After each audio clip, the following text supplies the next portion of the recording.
मैं आपका मित्र हरगोविंद श्याम कमल आपके समक्ष बहुत दिनों बाद हाजिर हुआ हूँ। आज का टॉपिक रहेगा हनुमान चालीसा। हनुमान चालीसा वो कृति जो महान संत तुलसीदास जी की रचना है, जो उन्होंने अकबर के कैद खाने में लिखी थी।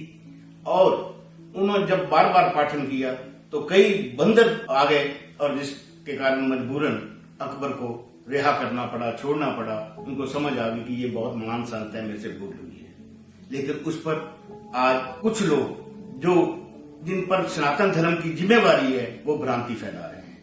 पहली बात तो ये कि खुद तुलसीदास जी एक सिद्ध संत हुए हैं, उनकी कृति में कमियां निकालने का कोई हमें औचित्य नजर नहीं आता। उसके बावजूद भी जो मेरे को समझ आई, लोगों का भ्रम दूर करने के लिए मैं सिद्ध कर दूं। इसी काल के 3 मैं संतों का वर्णन करता हूं जो हनुमान जी से जुड़े रहे। सबसे पहले नीम करोली बाबा।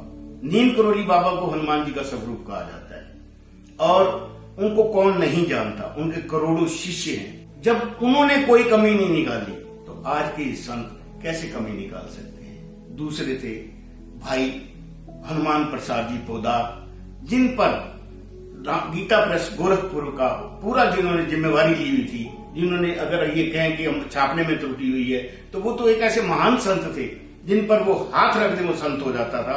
और उनको नारद जी खुद चर्चा करने के लिए आते थे। तीसरे संत वो हुए हैं इसी कालीन में, ये 1900 लेकर 1990 में हुए ये तीनों तीसरे संत हुए हैं जो अज्ञात रहे हैं, जिनके बारे में लोग नहीं जानते। 2 संत जो बोले उनको लोग जानते हैं। तीसरे संत भी हनुमान जी का रूप थे, स्वामी प्रेम भिक्षु जी महाराज, जो 1984 में देह छोड़ गए। लेकिन उससे पहले उन्होंने अपनी नेम प्लेट भी कभी नहीं लगने दी। इतने छिपे हुए संत थे। उन्होंने माता वैष्णो देवी का दरबार खोल दिया, उनका कहीं नाम नहीं है। उन्होंने एक हनुमान चालीसे पर टीका लिखा था और वो टीका जिसके भी हाथ लगा उसने हजारों टीके छपवाकर आगे वितरित किए। तो मैंने जब ये संशय मेरे सामने आया कि 4 इसमें गलतियां निकाली गई हैं, तो सबसे पहली लाइन थी शंकर सुमन की जगह शंकर स्वयं आना चाहिए।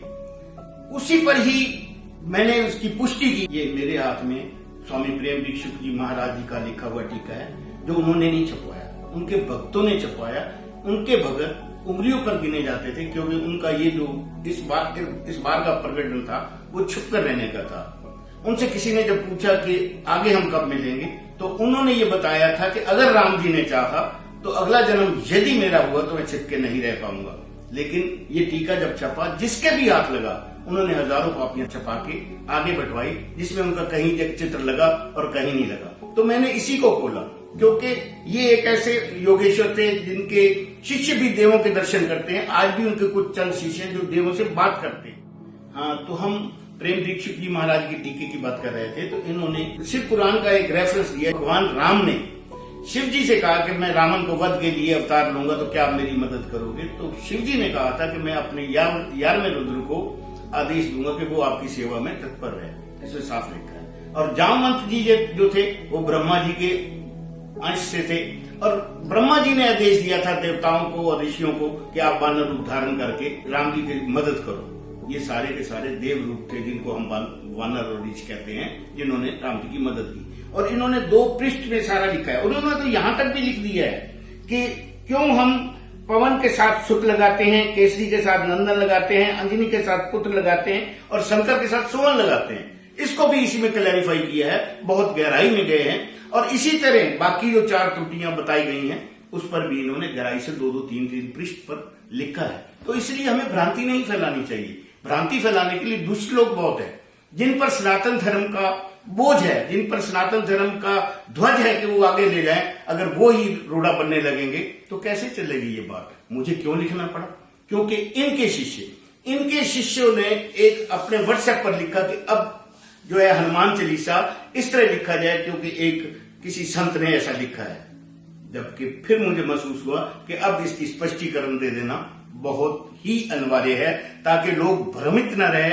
हनुमान चालीसा हमारे जीवन का अंग है, हर कष्ट में हमारा अंग है, और हर आदमी बच्चे से लेकर बूढ़े तक की जबान पर हनुमान चालीसा चढ़ा हुआ है। तो कृपया मेरा अनुरोध है, ना तो भ्रमित करें ना भ्रमित हों।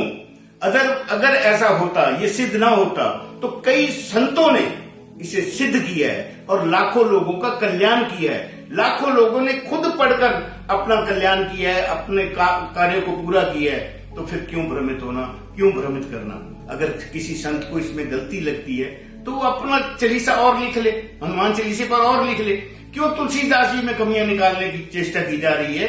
तो इसलिए मेरी करबद्ध प्रार्थना है कि आप भ्रमित ना हो और हनुमान चालीसे को उसी तरह पढ़ते रहें जैसे आप पहले पढ़ते थे, क्योंकि कलयुग की बागडोर राम जी ने हनुमान जी को दे रखी है और वो चिरंजीवी है। मेरा यही अनुरोध है। आपका क्या राय है? अगर आप मेरे विचार से सहमत हैं तो कृपया मेरे इस विचार को आगे बढ़ाएं ताकि लोग भ्रमित ना हो।